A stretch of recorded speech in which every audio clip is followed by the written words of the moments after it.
Yes, morning guys. Guys, ano natin to, no? Magcha-charge ako ng battery na itong power outlet ko, no? Nilagyan ko siya ng indicator, no? Na may voltage 239, 240, for to be exact. 0.04 mga starting initial initial setting, and then 0.6 sa power, and then 4872 kWh energy. So wala pang load yan. So lalagay natin tong ito ang battery, i-charge ko na.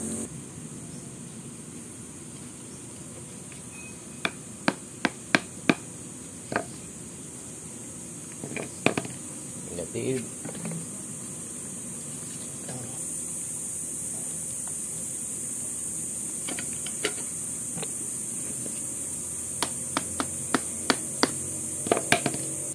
So guys, ito after na 1 hour, no? So, halos ang titignan ko lang yung amperahe, naging 0.45, no? Yan, dito naman ilan naging voltahe niya, galing sa 8. Yan, kanina galing sa 8 na gano'n tayo, no? Tanggalin na natin, patayin na natin, no?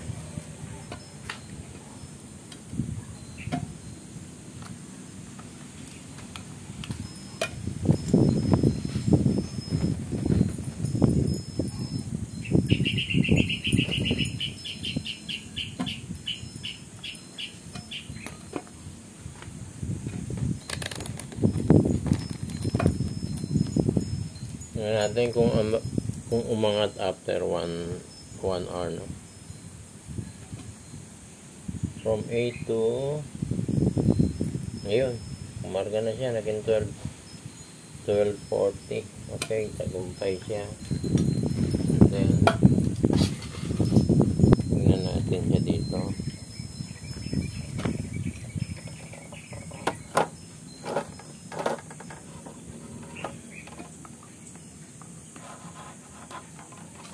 Yes, nasa 12. Tingnan natin. Ayan, konti lang ang inano. Wag lang dito pupunta sa kulang pa. Ibig sabihin, kargahan pa natin. Hindi na matitinag to. Pero ito, functional na yan. May weak pa lang ng konti kasi 1 hour pa lang ang tagal na stock niyan. Wag lang pupunta rito sa bad or dediretso sa baba. So, konting charge pa yan, naangat pa yan.